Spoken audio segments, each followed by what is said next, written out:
Right. Welcome back to Principles of Accounting 2. Happy to have you all with us. We're in the spring 2025 semester, and we're in week five already. It's amazing that how quickly the time goes by, right? Um, so today we're going to talk about this concept called process costing. Last week, I think I was sick last week. I honestly don't remember what happened last week. It was just so blurry. Um, but we talked about job order costing last week. And so today we're going to talk about process costing. It's similar to job order costing uh, in the sense that we allocate the direct materials, the direct labor, and the factory overhead to the manufacturing process. But it's different, whereas with process costing, it's the continuous making of the product. It's continuous, it never stops. It's the same product over and over and over again. We make millions of it with repetition and all that stuff. And the example I like to give with process costing is a water bottle. Okay, simple water bottle. It's a 12-ounce bottle. I'm sorry, this one's a 17 fluid ounce bottle and simple water bottle, right? It's made of plastic. It has water in it. It has a label and it has a cap.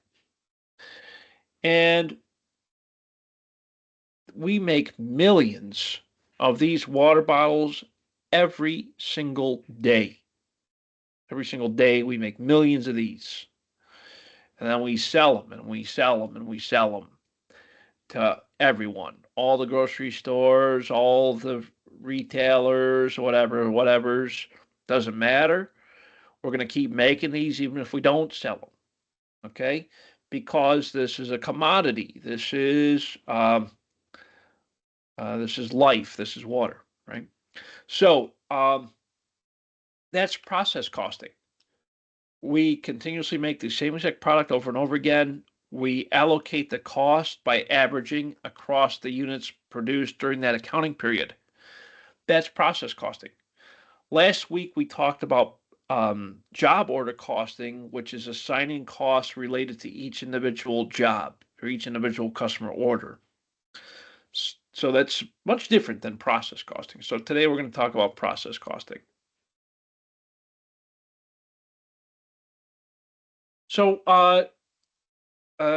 just talked briefly about the differences between process costing and job costing with a little bit more greater detail. I'll show you how to compute process costing, looking at first in, first out. We'll talk about the weighted average, etc., all that fun stuff. So as I had mentioned, the biggest difference between process costing and job costing is that with process costing, it's continuous.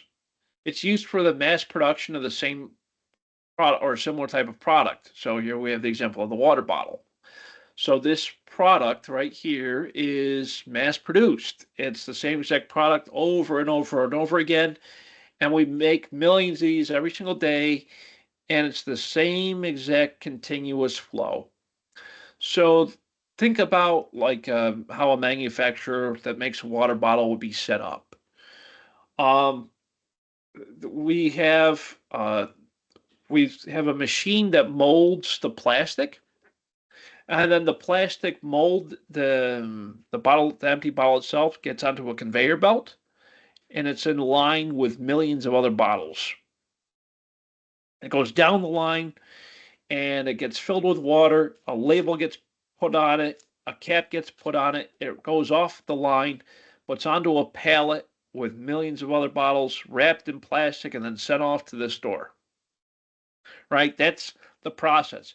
It's highly standardized. We make millions of them, same product.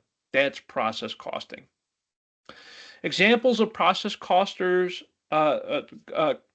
cost-based companies include people like General Mills, Pfizer, Procter and Gamble, Coca-Cola, Pepsi, uh, cars, Hershey, Suja. There's so many different companies, but they all have the same thing in common. They make perishable items, they make perishable products, they make products that we use every single day, right? That's what these companies do. And they're really good at what they make, and they make a ton of them all the time. These are continuous processing companies. So think about the process that a type of product that goes through. I gave you the example of the water bottle, but think about how it started. It started as a mold. So we might have the molding department, right? Then it goes into the filling department. Then it goes into the capping department. And then it goes to the packaging department where it becomes finished goods, right? It goes through that series of process. In process costing, we categorize, we separate these things into different departments of production. Each process, each department, we apply additional direct labor, direct materials, and factory overhead. So again, thinking about the water bottle, it starts in the molding department. In molding, I have raw materials, plastic. I have direct labor, the people building the mold. And I have overhead, the electricity to run the equipment. And then it moves down the conveyor belt and it moves to the filling department where I'm adding more materials, the water. I'm adding more labor, the people watching the conveyor belt. And I'm adding more overhead or electricity for the machinery. Then it moves further down the conveyor belt, goes to the capping department. I'm adding more materials. I'm adding more the cap. I'm adding more labor, the people watching the machine. And I'm adding more overhead, more electric, more overhead. And then it moves off and it becomes a finished good. Right? That's the process. But we see that at every department, I'm adding more direct materials, more direct labor, and more factory overhead until it becomes finished good.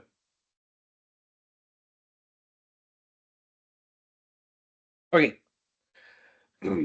So that, in a very general sense, is process costing. That's how we allocate the cost, which is different from what we learned about in job order costing.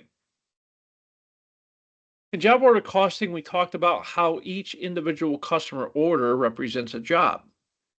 I think about the automobile industry for this type of thing. Think about Toyota and how that works.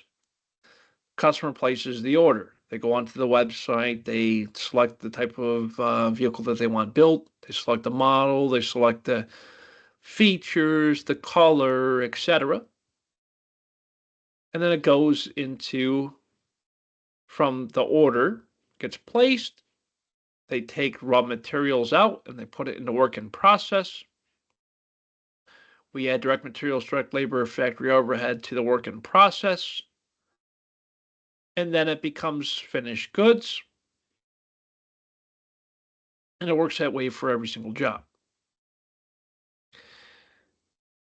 In the process costing system, we take direct materials, direct labor, and factory overhead, and we add them in at every single department within work in process, not just one time. It gets added in at each step of the manufacturing process. When we add it all together, that becomes the cost per unit, or the cost of finished goods.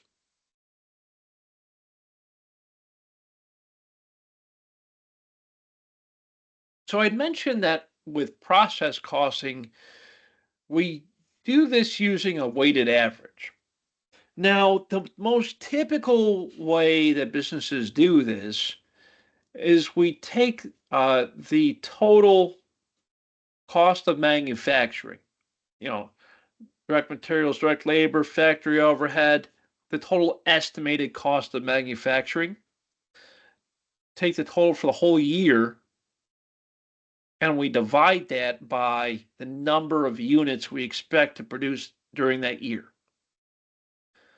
That gets me the weighted average. Yeah, real simple, real simple type of calculation. Um, and so that calculation oftentimes follows the physical flow. So it's really a four-step process to that relatively simple calculation. The first step is we figure out what is the physical flow of our units going through the different departments in the manufacturing process. The second step that we follow is we compute what we call equivalent units of production. An equivalent unit of production, just as the name implies, is the cost of that unit in relationship to a completed unit. So as it's sitting in one of the departments, what is that cost in relationship to a total finished product? Equivalent units. The third step is to compute the cost per equivalent unit of production. So looking at each individual unit. And then the fourth step is to assign and reconcile costs. So it's a little bit more detailed than just take the total divided by the total number of units. It's close. All right. So step one is we determine the physical flow of units. It starts off as raw materials. It goes into the first department of work in process. In that first department, we add in more direct materials, more direct labor, more factory overhead. Then it moves into the next department. And in that department, we added more direct materials, direct labor, factory overhead. Then moves into the next one. We do the same thing. And then it becomes finished goods. So think about that for just a second. Think about that physical flow. And we can then think about our equivalent units of production. We'll talk about those here shortly. So here we have an example. We have beginning work in process inventory at the end of March. The balance is 30,000. During the month of April, we have units started during the period 90,000. At the end of April, or during the month of April, we completed and transferred units to the next department of 100,000, which means we ended the month of April with 20,000 units. So the process here, and this is just in our one department, our first department, is we take our beginning balance inventory plus units that we started minus units that we completed equals our ending inventory for that department. And we can calculate the balance to ensure that we've accounted this correctly. We could take the beginning work in process plus our units started completed to give us total units accounted for. In this case, equals 120,000, 30 plus 90. we can balance that or reconcile that to our ending work in process balance. So we take units completed and transferred out plus our ending work in process balance, which gives us 120,000. So it's just kind of a way of verifying that these numbers are correct. But the way to think about this is beginning balance plus units started minus units completed equals ending inventory. Okay. That's kind of like the formula I want you to remember. Which brings us to the second step, which is to compute the equivalent units of production. Equivalent units of production is the number of whole units that could have been started and completed given the costs incurred during the period. The reason we use equivalent units of production is that some units are not finished at the end of the accounting period, but they still need to be assigned costs. So if you think about it, at the end of the month, at the end of each month, I'm still going to have inventory sitting in work in process in some department, right? So I need to assign costs based off of where they are, right? That's why we call it equivalent units of production. So here's what we see. At the beginning work in process inventory, we have 100% of direct materials complete, but we only have 65% of this balance ready for conversion, meaning it's ready to be converted to the next step, right, to the next department. So out of all of my beginning work in process inventory at March 31, 65% of that is done and is ready to move on to the next department. And this is for my what department is? Yeah. The ending work in process inventory on the other side, on the right side, out of all of my direct materials, 25% is ready to be converted and moved to the next department.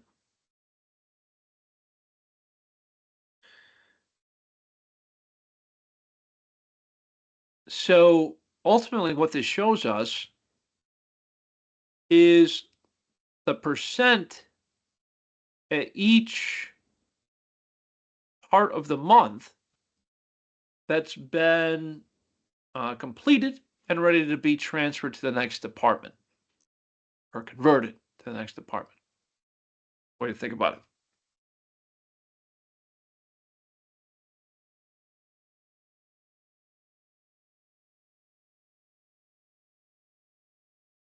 So we use a formula, this formula here, for this computation. So the formula is we take the equivalent units completed and transferred out plus the equivalent units in ending work in process. That gives us the equivalent units of production. So I have 100,000 units that were completed and transferred out during the month of April, and 20,000 units during the ending work in process. That means I have for direct materials 120,000 units, or equivalent units of production. Of the ending work in process units, the 20,000 units, of that amount, only 25% of the ending work in process was ready to be converted, or 25% complete. So 25% of the 20,000 is 5,000. So in terms of conversion, the completed transferred out was 100%. The ending work in process were 25%. So that means I had equivalent units of production in conversion ready to be transferred to the next step of 105,000 equivalent units of production.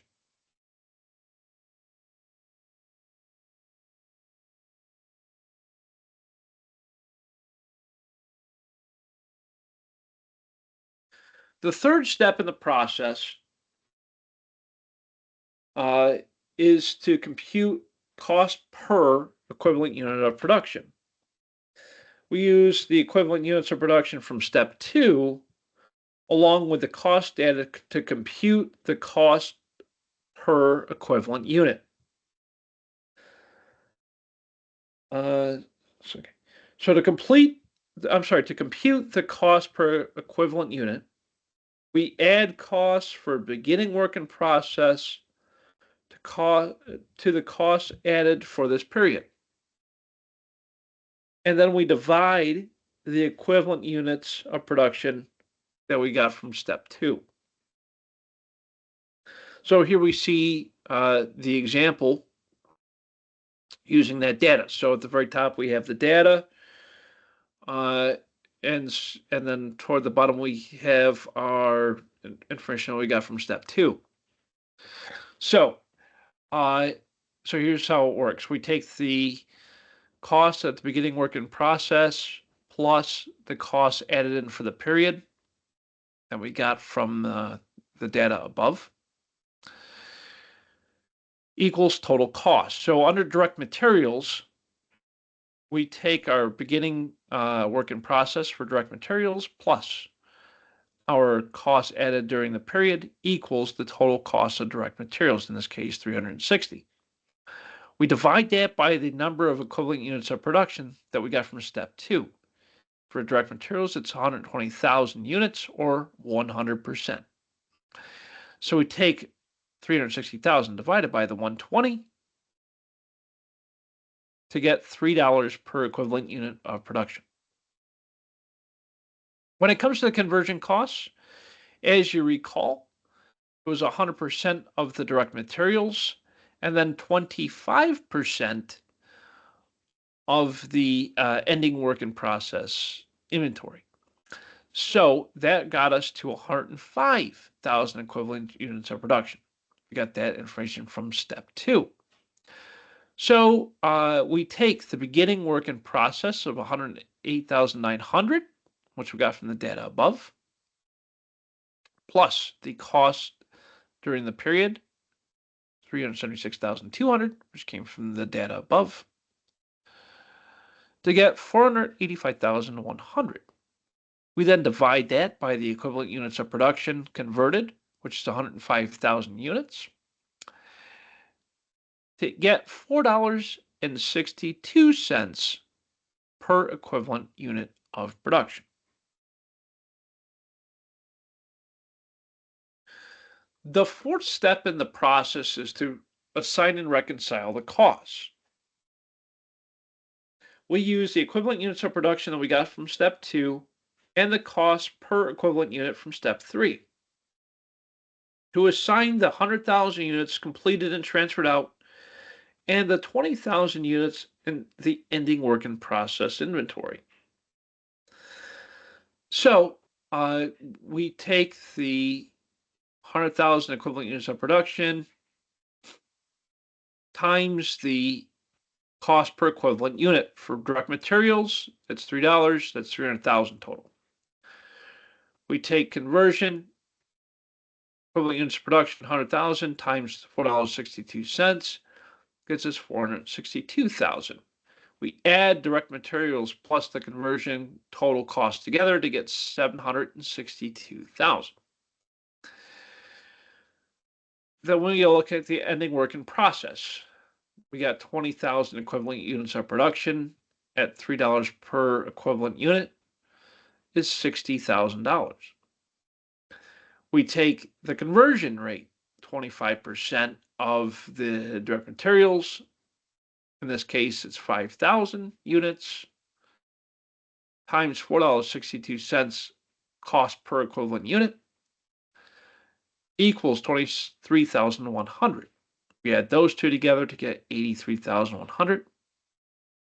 We take the completed and transferred out total cost, 762,000, plus the ending work in process cost of 83,100 to get a total cost accounted for of $845,100.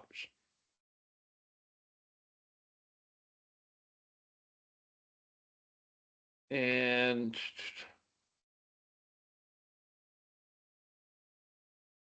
this amount, management verifies that the total costs assigned to units completed and transferred out plus the cost of units in the ending work in process equal the costs incurred by production. So in other words, we're reconciling it. We're making sure that they balance. So that is the four-step process when it comes to equivalent units of production.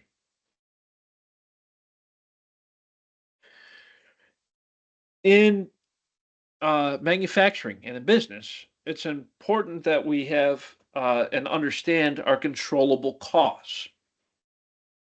Controllable costs are costs that management of that department can control.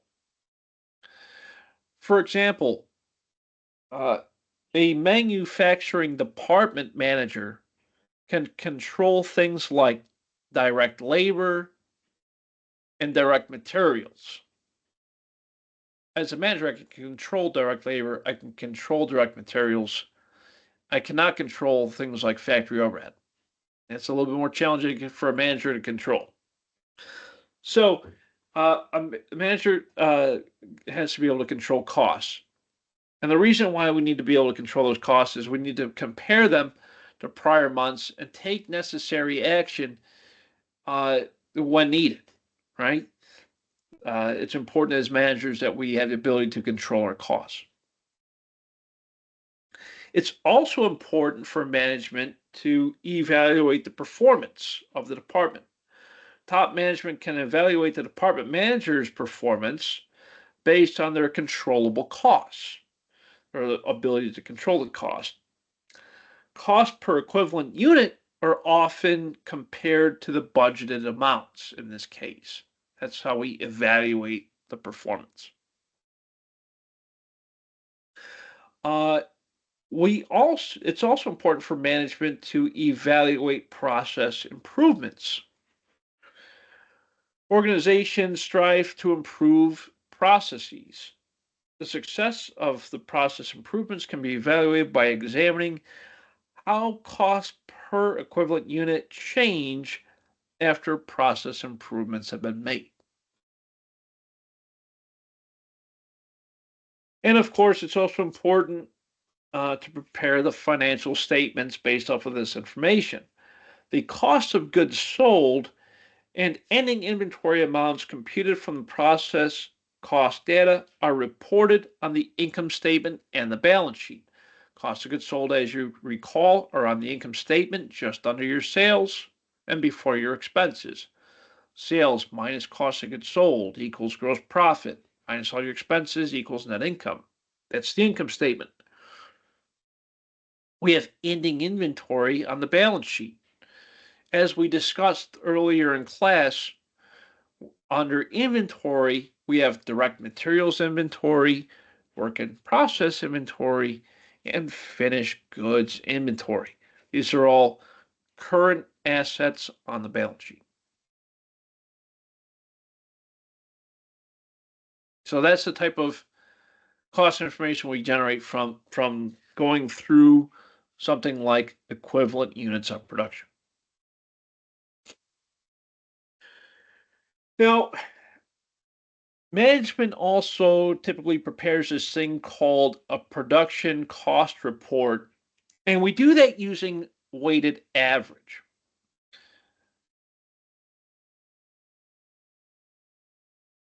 So this report or process cost summary summarizes the four-step process. It shows the results of our production, right? The report includes the physical flow of units in step one. This reconciles the beginning units in process, those that were started in a period, with the ending units in process and those that have been completed and transferred out. So just like we did before, step one, follow the physical flow. Step two, we look at the equivalent units of production for direct materials and for conversion. So just like we did before, step two represents equivalent units of production. And as you might suspect, step three represents the cost per equivalent unit of production for direct materials and conversion. And step four represents the assignment of total costs among units worked on during the accounting period. That is the four-step process that we went through earlier. And this just kind of recaps that four-step process.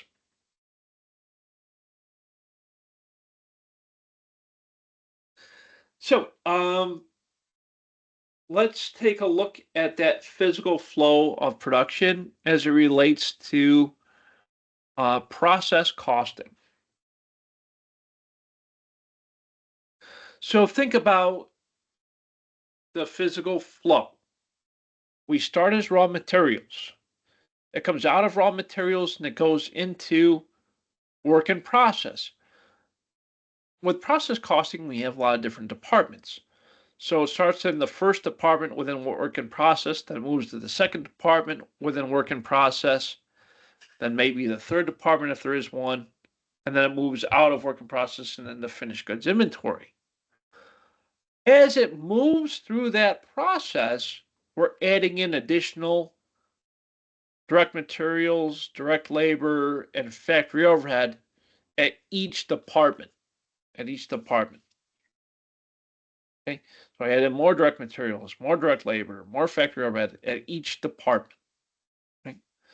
This flow chart kind of shows you, more or less how that looks. And this one's a little bit more confusing. I would have made a much better one, but this one's okay. Take it.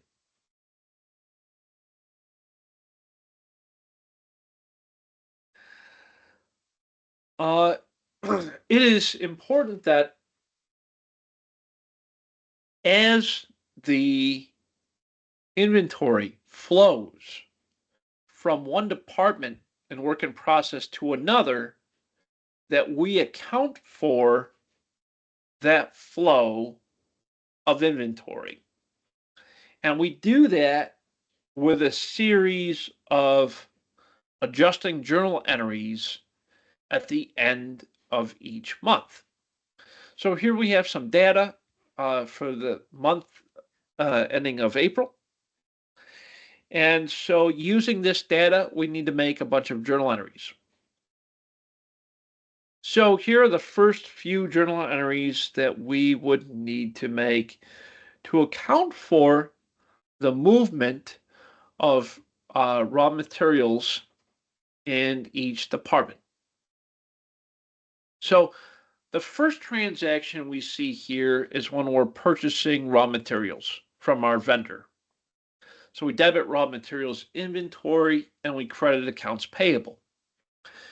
The second transaction shows us that we're using those raw materials, we're taking it out of raw materials inventory and we're putting it into work in process.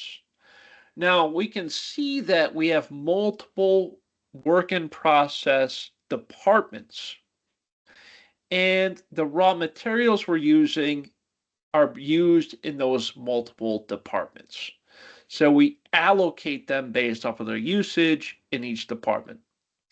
So in this case, we're debiting work in process inventory for the roasting department, debiting work in process inventory for the blending department, and we're going to credit raw materials inventory. This shows the movement out of raw materials and into work in process at the two different departments. And then we need to allocate factory overhead. And the way that we do that is we debit factory overhead and we credit raw materials inventory. And this is for indirect materials used. But of course, we're not done yet. We also need to allocate labor and other factory overhead. So in order for us to allocate labor, we debit work in process inventory for each department and we credit factory wages payable. So in this example, I have two departments. I debit work in process inventory roasting, debit work in process inventory blending, and I credit factory wages payable. This records the direct labor that I'm using in each department. And I also need to allocate my indirect labor. So I'm going to debit factory overhead and credit factory wages payable.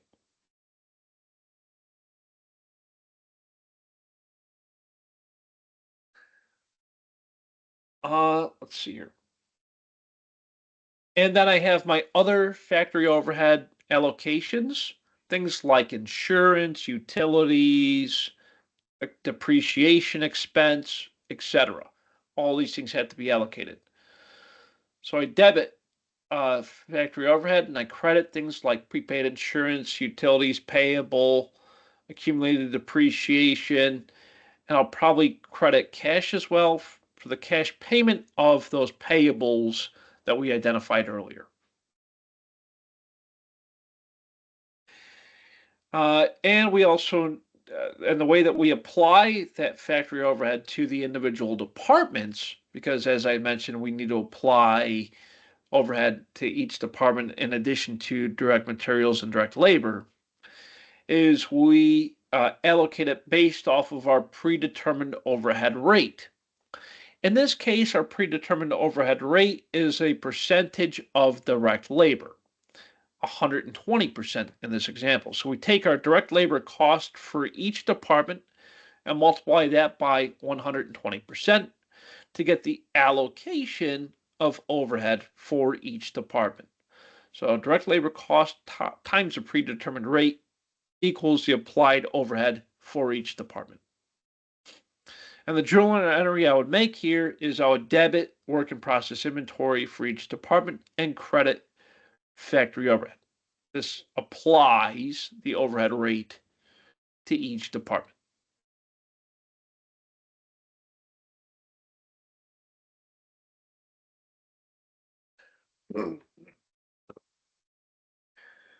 Okay, it's also important that when we get, as the product moves from one department to another, that we record the transferring of that product. And it also ultimately into finished goods inventory and then eventually cost of goods sold. So here we have a transaction where we're showing the movement of that inventory from one department to another. So I would debit one of those work in process departments and credit the next one. I'm sorry, and credit the one it's coming from. So it's going into blending out of roasting, right? So transfer from roasting to blending. So I debit the department it's going to and credit the department it's coming from. It shows the physical movement of the inventory from one department to another within a work in process. Now, eventually, the product is going to finish, right? So when it comes out of work in process, it goes into finished goods. So the way we do that is we debit finished goods inventory and we credit work in process inventory, the last department. Okay. So how did we get the finished goods inventory amount, you might be wondering? That amount comes from the cost of goods manufactured. And I think we talked about the cost of goods manufactured formula. It was either last week or the week before. I just don't remember which week it was, but I know we talked about it. I think it was last week. I think it was too, right, Adama? I don't know, the days just all blend together. So I think it was last week though. That sounds right. Uh, and then we have cost of goods sold. So I showed you what it looked like when we took it out of work in process inventory and we put it into finished goods inventory. Now here we are selling it. So as we sell the inventory, it comes off of our balance sheet and onto our income statement. So in this case, there's two things that happen. One is we recognize the sale, and the second part is we recognize the inventory. So um, the first thing we do to recognize a sale of inventory is we debit either cash or accounts receivable, and we credit sales. That recognizes the sale of the inventory. The other part is we got to take the inventory out of our inventory because we sold it. And the way we do that is we debit cost of goods sold, which is the cost of the inventory that we sold. So the way we calculate the cost of goods sold is we take the beginning balance inventory plus cost of goods manufactured equals the cost of goods available for sale minus ending inventory. That will equal cost of goods sold.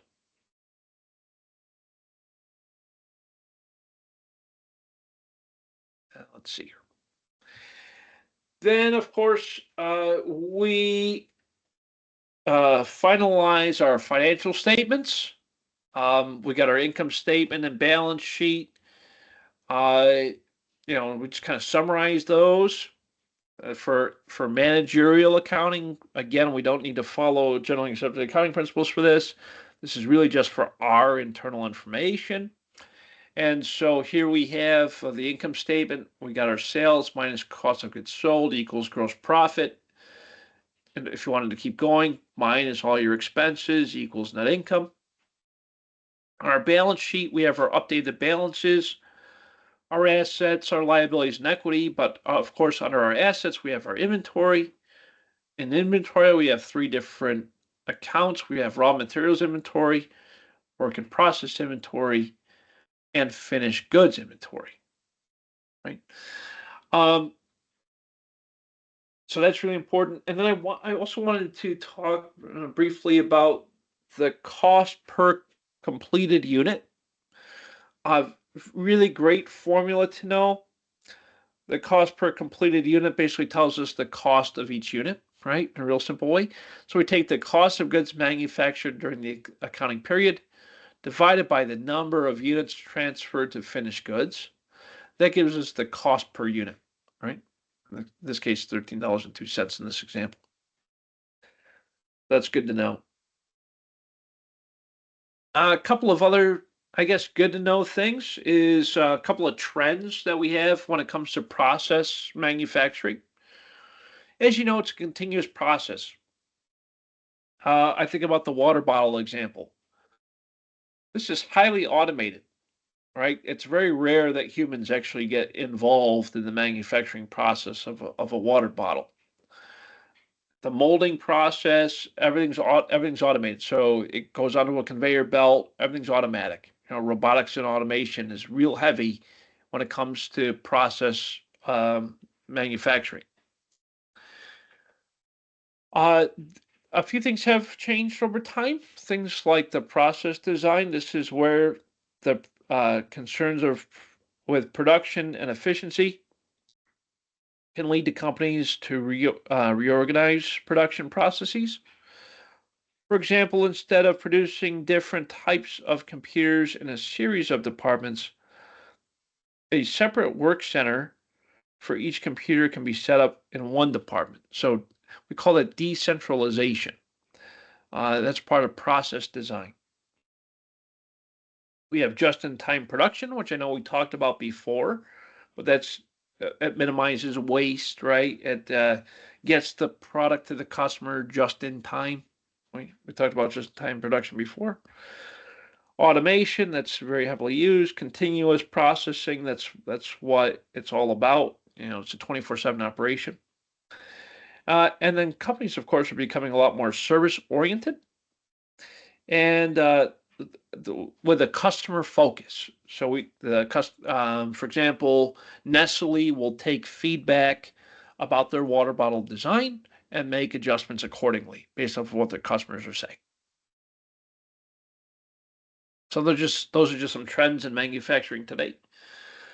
There are a lot of hybrid systems out there, and the hybrid system, what this does is it takes in combination both job order costing and process costing, because there are some products that require a little bit of both. Like, here's an example. The water company might have a special order from a customer that wants their store label printed on the water bottle. Okay, so that change is requires both process and job order costing to work together. And this is just one example, because remember, job order costing is based on the customer's order, and if that customer is a retailer and they want a special order of water bottles with their name on it, it would require both process and job order costing to work together. So we call it a hybrid structure, where we combine the two together. Companies still try to standardize the process while meeting the customer's needs, and of course, they monitor and control costs along the way. Here we have an example of that type of hybrid system. We have our direct materials, conversion costs leading toward assembly process costs. And then we have a customer chooses different types of a product or a component that goes into the product. Here this is kind of like what is this? A custom vehicle looks like. So we have the vehicle itself, the direct materials plus the conversion leads to the assembly process cost. Then we have the different options that a customer might choose to customize the vehicle, like wheel types and sound systems, etc. So that kind of shows us how the two systems could come together. For example, Ford might enter this type of production scheme for some of their vehicles. Yeah, that's what I wanted to say about that. And one of the last things I wanted to mention when it comes to process costing is the use of the first in, first out method for inventory tracking. We use first in, first out method because of a lot of times we do this in process costing because of the types of products that are being made.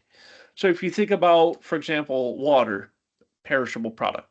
If you think about cereal, it's a perishable product. Goes bad over time, right? If you leave it on the shelf.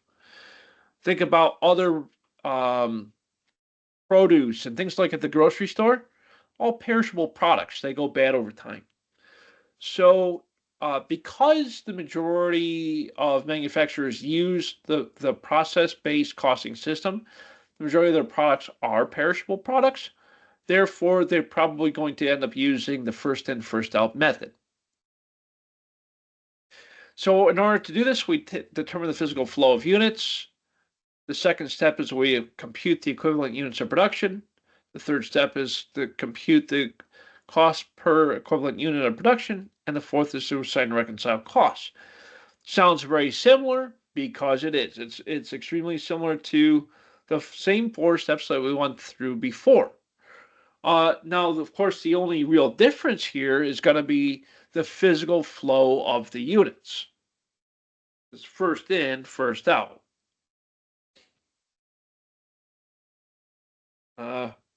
So step 1 is determine the physical flow of those units. And because the majority of them perishable, first in, first out assumes that the beginning work in process inventory are going to be the first units completed and therefore the first ones converted out. So using that same example that we had before, that beginning work in process inventory of 30,000 units, that's going to be a part of the first batch that gets completed and transferred out.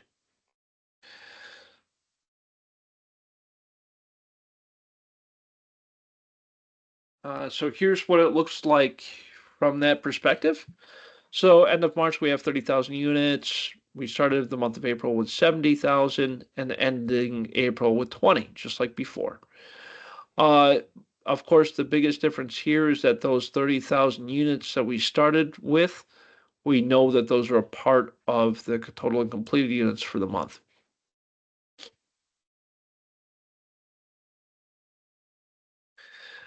Same information as before. So of the beginning work in process, 65% of that was completed and converted. And the ending work in process inventory, 25% of that was completed and converted.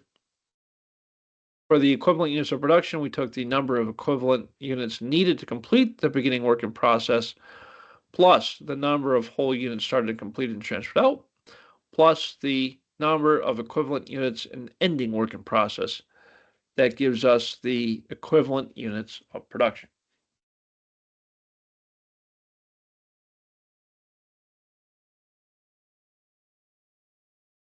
And so this shows us that it's under first in, first out because under the equivalent units of production, we see that there are no more added to that beginning work in process, right? So that entire 30,000 units was completed and transferred out during the month, which is what this shows us. And that's the primary difference between first in, first out and the average, which we showed you earlier. So the third step, just as before, we compute the cost per equivalent unit. So same data. We see the only difference here, of course, is going to be based off of the conversion cost because that beginning balance was completed and transferred out.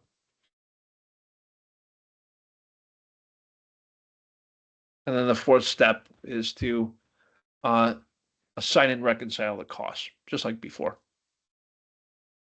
And that, my friends, is the end and conclusion of our discussion on process costing. Are there any comments, questions, concerns that you have about process costing that maybe I haven't answered that you'd like answered? Anything at all? Domino, do we do okay?